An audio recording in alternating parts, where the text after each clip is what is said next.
Advocate K M Shajahan, Anwar ഞായറാഴ്ച പൊതുയോഗം വിളിച്ചിട്ടുണ്ട്. അൻവർ തിങ്കളാഴ്ച ഹൈക്കോടതിയിലേക്ക് നീങ്ങുകയാണ്. ഈ പൊതുയോഗത്തിൽ അവിടെയുള്ള മലപ്പുറം ജില്ലയിലുള്ള വിശിഷ്യ നിലമ്പൂരിലുള്ള CPM പ്രവർത്തകർ പങ്കെടുക്കുമെന്ന് കരുതുന്നുണ്ടോ? ഈ പൊതുയോഗ വേദിയിൽ അൻവറിനൊപ്പം നമ്മൾ പ്രതീക്ഷിക്കുന്ന ചിലരെങ്കിലും പങ്കെടുക്കുമെന്ന് കരുതുന്നുണ്ടോ? ഇതിനകത്ത് രണ്ട് കാര്യങ്ങളാണ് എനിക്കുള്ളത്. അതായത്, ഒന്ന്, അൻവർ കോടതിയിലേക്ക് പോകും എന്ന് പറഞ്ഞിട്ടുണ്ട്. അത് വളരെ നിർണായകമായിട്ടുള്ള ഒരു സ്റ്റെപ്പായിട്ടാണ് ഞാൻ കാണുന്നത്. കാരണം കഴിഞ്ഞ ദിവസം മുഖ്യമന്ത്രി ശ്രീമാൻ പിണറായി വിജയൻ 188 കേസുകൾ മലപ്പുറത്ത് പോലീസ് പിടിച്ചു എന്ന് പറഞ്ഞിട്ട് കണക്ക് പുറത്തു വച്ചിരുന്നു. ആ കണക്കുകൾ ADGP അജിത് കുമാർ കൊടുത്ത വാറോല വായിക്കാരെന്നൊക്കെയാണ് പിണറായി വിജയൻ പറഞ്ഞത്. ആ കണക്കുകളെ ബേസ് ചെയ്തുകൊണ്ട് അൻവർ ഇന്നലെ നടത്തിയ പത്രസമ്മേളനത്തിൽ അൻവർ പറഞ്ഞത്, ഈ 188 കേസുകളുമായി ബന്ധപ്പെട്ടുകൊണ്ട് അതിന്മേൽ റീഇൻവെസ്റ്റിഗേഷന് തയ്യാറാണോ മുഖ്യമന്ത്രി? അതായത് പോലീസ് സേനയിലെ ഏറ്റവും നല്ല ഉദ്യോഗസ്ഥരെ വെച്ചുകൊണ്ട് റീഇൻവെസ്റ്റിഗേഷന് തയ്യാറാണോ, ഒരു സിറ്റിംഗ് ജഡ്ജിയെ വെച്ചുള്ള അന്വേഷണത്തിന് തയ്യാറാണോ എന്ന് ഇന്നലെ അൻവർ ചോദിച്ചിരുന്നു. ആ ചോദ്യം ഇന്ന് അൻവർ കുറച്ചുകൂടി മുന്നോട്ട് കൊണ്ടുപോയിട്ട് അൻവർ പറയുന്നത്, ഞാൻ അടുത്ത ആഴ്ച തന്നെ കോടതിയെ ഈ കാര്യത്തിൽ സമീപിക്കാൻ പോവുകയാണ് എന്നുള്ളതാണ്. അപ്പൊ ഇതിനകത്ത് കൃത്യമായിട്ടുള്ള ഒരു കാര്യം അയാൾ സർക്കാരിനോട്, പിണറായിയോട് ആവശ്യപ്പെട്ടിരിക്കുകയാണ്. നിങ്ങൾ ഈ കാര്യത്തിൽ അന്വേഷണത്തിന് തയ്യാറാവും. പിണറായി വേണ്ടിയിട്ടില്ല, അയാൾ കോടതിയിലേക്ക് പോകണം. നിർണായകമായിട്ടുള്ള സ്റ്റെപ്പാണ്. രണ്ടാമത്തെ സ്റ്റെപ്പാണ് അയാൾ ഒരു പൊതുയോഗത്തിലേക്ക് പോകുന്നത്. പൊതുയോഗത്തിലേക്ക് പോകുന്നു എന്ന് പറയുമ്പോൾ അയാളുടെ സമരം അടുത്ത ഘട്ടത്തിലേക്ക് മാറ്റാൻ പോവുകയാണ്. സ്വാഭാവികമായും പൊതുയോഗം കൂടുമ്പോൾ അവിടെ ആളുണ്ടാവണം, ആളുണ്ടോ ഇല്ലയോ എന്നുള്ള നിലയിലേക്ക് കാര്യങ്ങൾ പോകും. അപ്പം അയാളുടെ സമരം പൊതുജനങ്ങൾക്കിടയിലേക്ക് എടുക്കാൻ പോവുകയാണ്. രണ്ടാമത്തെ വിഷയം. മൂന്നാമത്തെ വിഷയം, ഈ യോഗത്തിൽ വേറെ ആരും പങ്കെടുക്കുമെന്ന് എനിക്ക് തോന്നുന്നില്ല. കാരണം അയാൾ തന്നെ പത്രസമ്മേളനത്തിൽ പറഞ്ഞത്, ഞാൻ ഒരു കസേര ഒരു മേശയിടും, ആ മൈക്കിന്റെ മുമ്പിൽ വന്നു നിന്ന് ഞാൻ എൻ്റെ രാഷ്ട്രീയം ജനങ്ങളോട് പറയും. എൻ്റെ രാഷ്ട്രീയം പത്രക്കാരോട് മാത്രം പറയാനുള്ളതല്ല, ജനങ്ങളോടുകൂടി പറയാനുള്ളതാണ് എൻ്റെ രാഷ്ട്രീയം. അത് ഞാൻ ജനങ്ങളോടും പറയും എന്ന് പറയുമ്പോൾ അൻവർ നടത്തിയിട്ടുള്ള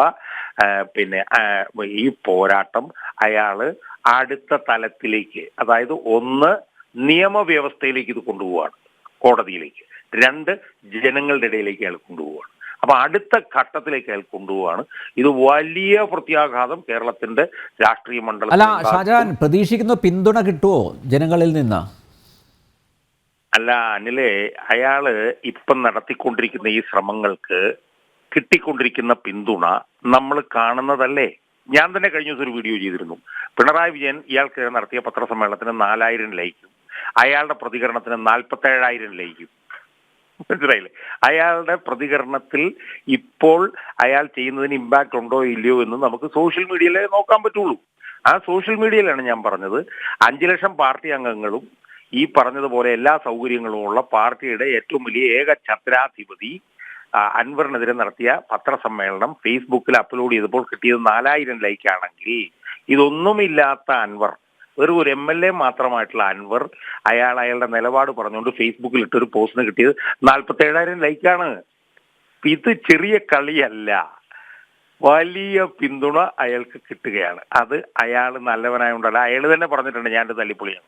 അല്ല, പക്ഷേ പ്രത്യക്ഷത്തിൽ ആരൊക്കെ വരും, പ്രകടമായി ആരൊക്കെ വരും എന്നുള്ളതാണ്. അതൊന്നും വരില്ല. രഹസ്യമായി ലൈക്ക് അടിക്കുന്നതിൽ കുഴപ്പമില്ല. അതിനിടെ CPM സംസ്ഥാന സെക്രട്ടേറിയറ്റിന്റെ പ്രസ്താവന വന്നിരിക്കുന്നു. വലതുപക്ഷ രാഷ്ട്രീയ ശക്തികളും അവരുടെ കുഴലൂത്തുകാരായ മാധ്യമങ്ങളും നടത്തുന്ന കമ്മ്യൂണിസ്റ്റ് വിരുദ്ധ പ്രചരണങ്ങളുടെ ജിഹ്വയായി PV അൻവർ MLA മാറിയിരിക്കുകയാണ്.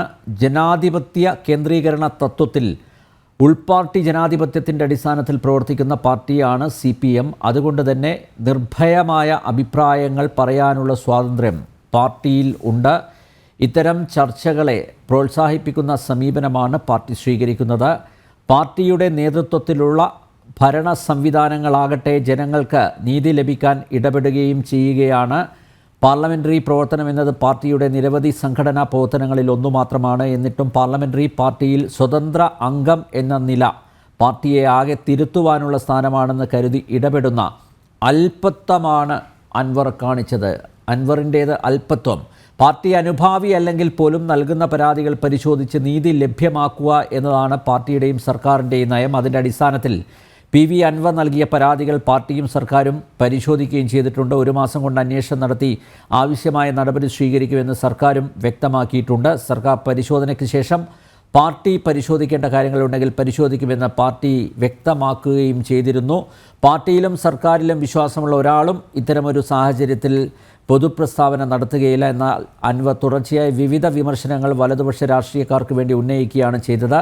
മുൻകൂട്ടി നിശ്ചയിച്ച ചില അജണ്ടകളുമായാണ് അദ്ദേഹം രംഗത്ത് ഇറങ്ങിയത് എന്ന കാര്യം വ്യക്തമാക്കുന്നു. സംഘപരിവാറിൻ്റെ അജണ്ട പ്രതിരോധിക്കുന്നതിന് എന്നും മുന്നിൽ നിന്നു എന്നതിൻ്റെ പേരിൽ തലക്ക് വില പറയപ്പെട്ട മുഖ്യമന്ത്രി പിണറായി വിജയനെ തെറ്റായി ചിത്രീകരിക്കാനുള്ള ശ്രമങ്ങളും മുന്നോട്ട് വയ്ക്കുകയുണ്ടായി. കഴിഞ്ഞ ലോക്സഭാ തെരഞ്ഞെടുപ്പിൽ ന്യൂനപക്ഷ പ്രീണനമെന്ന പ്രചരണമാണ് ഉയർന്നു വന്നത്. ഇപ്പോഴാകട്ടെ ഹിന്ദുത്വ രാഷ്ട്രീയവുമായുള്ള സന്ധിയാണെന്നും ചില പ്രചരിപ്പിക്കുന്നു. മതനിരപേക്ഷത രാഷ്ട്രീയത്തെ തകർക്കുക എന്ന മതരാഷ്ട്രവാദ കാഴ്ചപ്പാടുകളാണ് ഇത്തരം ആശയപ്രചരണക്കാരെ സ്വാധീനിച്ചിരിക്കുന്നത്. KM ഷാജഹാൻ CPM സംസ്ഥാന സെക്രട്ടേറിയറ്റിൻ്റെ പ്രസ്താവനയാണ് ഞാൻ വായിച്ചത്. അൻവർ അല്പനാണ്, അൻവറിൻ്റെ പ്രസ്താവന അല്പത്തമാണ്, അൻവർ പറഞ്ഞിരിക്കുന്നതൊക്കെ അല്പത്തമാണ് എന്ന് പറയുന്നു. മാത്രമല്ല ഈ ഇദ്ദേഹത്തിൻ്റെ പരസ്യമായിട്ടുള്ള ഈ പ്രസ്താവനകൾ അത് പാടില്ല എന്ന് നിർദ്ദേശിച്ചിട്ടും അദ്ദേഹം ഇറങ്ങിത്തിരിച്ചത് ചില അജണ്ടകൾ മുൻനിർത്തിയാണ് എന്നും CPM സംസ്ഥാന സെക്രട്ടേറിയറ്റ് പറയുന്നു. അൻവറിനെ പൂർണ്ണമായും തള്ളുന്ന ഒരു സമീപനം CPMൻ്റെ ഭാഗത്തു നിന്ന് ഉണ്ടാകുന്നു. KM ഷാജഹാൻ.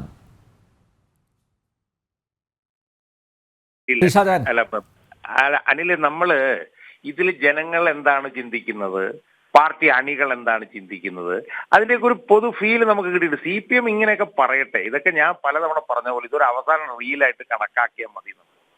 CPM ഇങ്ങനെയൊക്കെ പറയും, പിണറായി വിജയൻ ഇങ്ങനെയൊക്കെ പറയും. നമ്മളിപ്പോൾ കുറച്ച് ദിവസമായിട്ട് കാണുന്നതല്ലേ, PV അൻവർ എന്ന് പറഞ്ഞ ആൾ, അയാൾ ഈ PV അൻവറിനെതിരെ നിലമ്പൂർ പോയി പൊതുസമ്മേളനത്തിൽ പ്രസംഗിച്ചിട്ടുള്ള ആളാണ് ഞാൻ. പക്ഷേ PV അൻവർ പറയുന്ന കാര്യങ്ങൾ രേഖകളും പിന്നെ വിവരങ്ങളും പിന്നെ ഒക്കെ വെച്ചിട്ടാണെങ്കിൽ പിണറായി വിജയന്റെ കയ്യിൽ കൈരേഖയേ ഉള്ളൂ എന്നുള്ളത് നമ്മൾ കണ്ടുകൊണ്ടിരിക്കില്ലേ? പാർട്ടി സമ്മേളനങ്ങൾ എന്താണ് നടന്നുകൊണ്ടിരിക്കുന്നത് നമ്മൾ കണ്ടുകൊണ്ടിരിക്കുകയല്ലേ?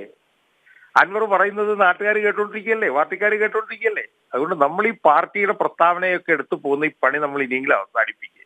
ഇതങ്ങ് പോവുകയാണ്, ഒഴുകി അങ്ങ് പോവുകയാണ്. ഇതിന്റെ ഒഴുക്കിന്റെ ഈ പറഞ്ഞ പോലെ സ്പീഡ് അൻവർ ഇത്തിലൂടെ കൂട്ടും എന്നുള്ളതല്ലാതെ ഇതിനകത്ത് വേറെ എന്ത് സംഭവിക്കാനുള്ളത്? ഒന്നും സംഭവിക്കാനില്ല. അല്ല, പക്ഷേ ഷാജഹാൻ ഇന്നലത്തെ ചർച്ചയിൽ പങ്കെടുത്തവരും പറഞ്ഞത്, അതായത് നമ്മുടെ ഗൗരിയമ്മയെ പുറത്താക്കി, MVRനെ പുറത്താക്കി, എന്നിട്ട് എന്ത് സംഭവിച്ചു ഈ പാർട്ടിക്ക് എന്നുള്ളതാണ്. അല്ല അനിലെ, ഇതൊക്കെ പറയും. പുതിയ കാര്യങ്ങളാണ് ഈ പാർട്ടിയിൽ നടക്കുന്നത്. പുതിയ സംഭവവികാസങ്ങളാണ് നടക്കുന്നത്. പുതിയ അനുഭവങ്ങൾ നമ്മൾ കാണാൻ പോവുകയാണ്. ഗൗരിയമ്മയെ പുറത്താക്കിയപ്പോഴും രാഘവനെ പുറത്താക്കിയപ്പോഴുള്ള പാർട്ടിയാണോ ഇന്നത്തെ പാർട്ടി? ഗൗരിയമ്മയെ പുറത്താക്കിയപ്പോഴത്തേക്കും പാർട്ടിയിൽ ആരൊക്കെ ഉണ്ടായിരുന്നു? VS അച്യുതാനന്ദൻ ഉണ്ടായിരുന്നു, EK നായനാരുണ്ടായിരുന്നു, എത്രയോ പ്രഗത്ഭരായിട്ടുള്ള നേതാക്കന്മാരുണ്ടായിരുന്നു. ഇന്ന് അൻവർ ഈ പാർട്ടിയെ അടിച്ച് കീറിയെടുത്ത് ഉടുത്ത് നിലത്തിടുമ്പോഴത്തേക്ക് ഇതിന് നേതൃത്വം കൊടുക്കാനായിട്ട് MV ഗോവിന്ദനും പിണറായി വിജയനെ പോലുള്ള വെറും എടുക്കാച്ചരക്കുകളേ ഉള്ളൂ. മനസ്സിലല്ലേ? അപ്പൊ അതൊന്നും പറഞ്ഞ് നമ്മളിന്ന് കമ്പയർ ചെയ്തിട്ട് കാര്യമില്ല. മനസ്സിലായില്ലേ? VS അച്യുതാനന്ദൻ ഉണ്ടായിരുന്ന സമയത്താണ് പിന്നെ MV രാഘവൻ പോയത്. ഇന്ന് ഈ വെറും കൂറകളേ ഉള്ളൂ. അത് നിലനിൽക്കില്ല. ഷാജഹാൻ, ഈ രാഷ്ട്രീയ പാർട്ടി നേതാക്കന്മാരുടെ ആ ഒത്തുതീർപ്പ് അല്ലെങ്കിൽ അവരുടെ ആ സന്ധി ചേരൽ, അതിനെക്കുറിച്ച് അൻവർ പറയുകയുണ്ടായി. അപ്പോൾ ഈ ഏത് അച്യുതണ്ട് ശക്തിയാണ് ഇപ്പോൾ കേരളം ഭരിക്കുന്നത് എന്ന് ചോദിച്ചപ്പോൾ അത് പിന്നീട് പറയാമെന്ന് അദ്ദേഹം വ്യക്തമാക്കി. അല്ല, അതൊക്കെ 100%. അതിപ്പോ അൻവർ ഇപ്പൊ പറഞ്ഞേ ഉള്ളൂ. KM ഷാജഹാൻ എന്ന് പറഞ്ഞ ഈ പാവപ്പെട്ടവൻ 1-2 വർഷമായിട്ട് പറയുന്ന കാര്യമാണ്. ഇപ്പൊ അത് അൻവർ പറഞ്ഞു അത്ര വ്യത്യാസമുള്ള. അൻവറിന് ഇപ്പോഴെങ്കിലും അത് ബോധ്യമായല്ലോ, അത് നന്നായി എന്നുള്ളതാണ് എന്റെ അഭിപ്രായം. അപ്പൊ അതുകൊണ്ട് അതൊക്കെ നമ്മളിനി കാണാൻ പോണ പൂരം, നമ്മളിപ്പോ ഒരു പൂര അലങ്കോലം പറ്റതിനെ കുറിച്ചിട്ടല്ലേ പറഞ്ഞത്. നമ്മളിനി പൂരം കാണാൻ പോണേ ഉള്ളൂ. ആ പൂരത്തിൽ ആരൊക്കെ ജയിക്കും ആരൊക്കെ തോക്കും എന്നുള്ളത് കാലം തെളിയിക്കട്ടെ എന്ന് മാത്രമേ പറയാനുള്ളൂ. അല്ല ഷാജഹാൻ, പാർട്ടിയിലെ ഒരു വിഭാഗത്തിന്റെ കൃത്യമായിട്ടുള്ള പിന്തുണ അൻവറിനുണ്ട് എന്ന കാര്യത്തിൽ അത് 100%. ആരുടെ കിട്ടിയില്ലേലും പാർട്ടിയിലെ താഴെത്തട്ടിലുള്ള ലക്ഷക്കണക്കിന് ആളുകളുടെ പിന്തുണ അയാൾക്ക് കിട്ടുന്നുണ്ടെന്നുള്ളത് വളരെ വളരെ വ്യക്തമല്ലേ? അല്ലെങ്കിൽ അയാൾക്ക് എങ്ങനെയാണ് ഇത്രയും ധൈര്യം കിട്ടുന്നത്? ആ ധൈര്യം താഴെത്തട്ടിലുള്ള ഊർജ്ജത്തിൽ നിന്നാണ് കിട്ടുന്നത്. പാർട്ടി സമ്മേളനങ്ങൾ നടന്നുകൊണ്ടിരിക്കുകയാണ്. അവിടെയൊക്കെ ഞാൻ അന്വേഷിച്ച ജില്ലകളിലൊക്കെ ഇയാൾ എടുത്തിട്ട് ചവിട്ടി തേച്ചുകൊണ്ടിരിക്കുകയാണ്. മനസ്സിലായി? ഇയാൾ ഇപ്പോഴും ഈ കൈരേഖം പോക്കി ഇങ്ങനെ നിൽക്കുകയാണ്. ഇത് ഇങ്ങ് തീരുകയാണ് എന്ന് മാത്രമേ എനിക്ക് സൂചിപ്പിക്കാനുള്ളൂ.